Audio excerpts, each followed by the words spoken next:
focusing on the grit, the heat, and the brotherhood of a forgotten island base.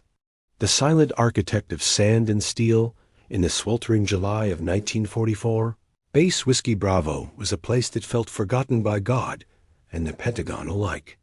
Located on a flat, sun-bleached atoll in the Central Pacific, the base was nothing more than a mile-long strip of crushed coral surrounded by an infinite blue desert of water.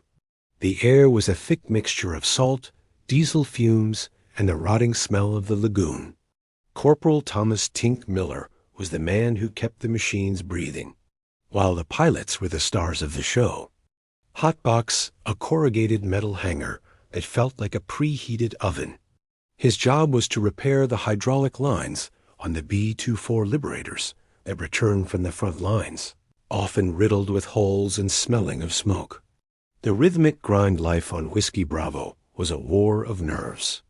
There were no grand cities to see, no greenery to rest the eyes, just the blinding white glare of the coral sand and the relentless sun. The men slept in rows of canvas tents where the temperature rarely dropped below 90 degrees, even at midnight. Tink would spend his few free minutes carving tiny wooden figures out of shipping crates, dreaming of the oak forests back in Oregon. A young mechanic named Sam asked one evening, staring at the empty horizon.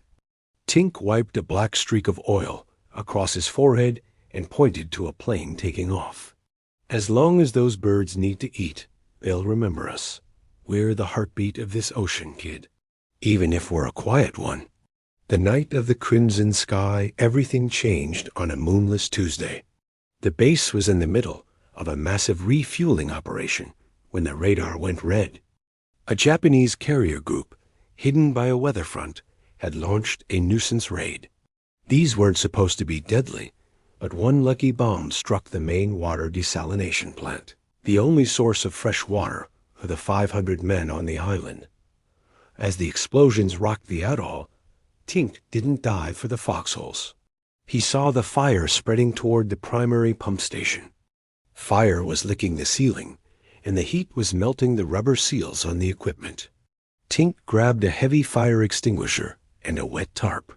He ran into the pump room, the smoke so thick he had to navigate by touch. The main valve was jammed by a piece of shrapnel.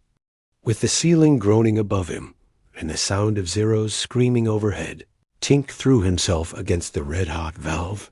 He used his wrench as a lever, his muscles screaming under the strain. He felt the skin on his palms blister, but he didn't let go. With a final, agonizing heave, the valve turned. The cooling system engaged, and the fire was suppressed before it could reach the main tanks. The price of survival by the time the raid ended and the all clear sounded. The island was a mess of smoke and twisted metal. The desalination plant was scorched, but it was functional. Tink was found outside the pump room, his lungs scorched by the smoke and his hands wrapped in his own shredded shirt. He didn't say a word. He just pointed at the water gauge, which showed the levels holding steady. The next morning, there were no medals pinned to his chest. There wasn't time for that.